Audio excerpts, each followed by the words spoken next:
I will take the glory, wealth, and fame of anybody that rents my house. May my tenant's fortune become mine, and mine alone. Before you move into any rented apartment, ask questions, observe well, do your findings. Some roofs hide more than just walls. They hide darkness. Emma had just passed out of the NYSC orientation camp, happy, full of life, ready to begin his 1 year service as a teacher in a town he'd never been to before. But there was no corper's lodge provided. He had to find a place himself. After asking around, someone mentioned a certain Chief Austin. Go to him, they said. He doesn't collect rent from corps members. He has a whole compound, many empty rooms. Out of desperation, Emma went. When he arrived at the compound, he felt it. That strange silence. The air wasn't right. It was too still, like the compound itself was holding its breath.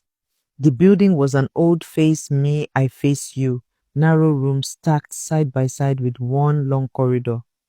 The paint on the walls had long given up. Cracks lined the floors like veins. But what stood out wasn't the building. It was the tree, right in the center of the compound. A tall, dry-looking tree with twisted branches that looked like arms wide open, as if it wanted to hug someone or hold them down. Emma swallowed. What kind of tree is this? He muttered to himself. He looked around and saw a tenant. They didn't greet. In fact, they didn't speak. Before he could think further, a man appeared, well-dressed, big belly, gold ring on his finger. Ah, my son, the man said with a smile. You're welcome. What brings you here? Emma introduced himself quickly and explained his need for a room. Chief Austin laughed warmly. You don't need to worry about rent, my dear corper. You can move in today. Take this key. Room 77. Room 77. Emma smiled. He was grateful. It all seemed like a miracle. He didn't know he just stepped into a story that would change him forever. Emma packed his small belongings into room 77. It wasn't much, just a narrow room with a tiny window and a creaky wooden bed, but it would do. It's just for 1 year, he said to himself. I'll manage. That night, after settling in, he rang his mother, the woman who had raised him with nothing but grit and prayers. He told her about Chief Austin and his generous offer. Anne, that's good, she said, her voice warm over the phone. God will bless that man for helping you.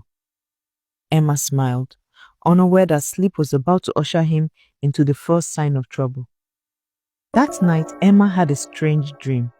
A man, tall and dark, wearing a full masquerade costume, was chasing him through a forest. Drums were beating in the background. He ran and ran, but the masquerade kept coming. Its eyes glowed red. Its laughter echoed like thunder. He woke up suddenly, his heart pounding, shirt soaked, but he chuckled, trying to shake it off.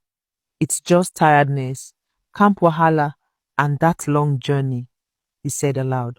But deep down, something didn't feel right.